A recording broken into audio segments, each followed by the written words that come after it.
para sa akin po, noong araw, merong mga dugong bughaw, yung mga matataas sa atin, no, mga ilustrado. Nung dumating ho si Pangulong Duterte, parang nagkaroon ng bagong dugong bughaw.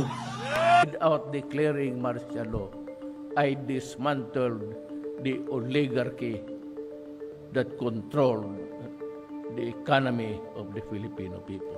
Ang ilang grupo na silipin ng pagbili ng kumpanya ng negosyanteng si Dennis Uy sa malaking shares ng Malampaya Consortium. Ang Davao-based businessman ay malapit na kaibigan at campaign donor ni Pangulong Duterte. Punta sa kumpanya ni dating Senador Manny Villar ang Channel 2 na dating flagship channel ng ABS-CBN. Pati iba pang digital channel ng network pinamahagi ng NTC. Reklamo laban kay religious group leader Apollo Kibuloy. Ilang taon na aniya itong nakabinbin sa DOJ mula pa noong panahon ni dating Pangulong Rodrigo Duterte. 6 or 7 years na yan eh. Oo, tagal na yan. 7 years probably, baka more pa eh.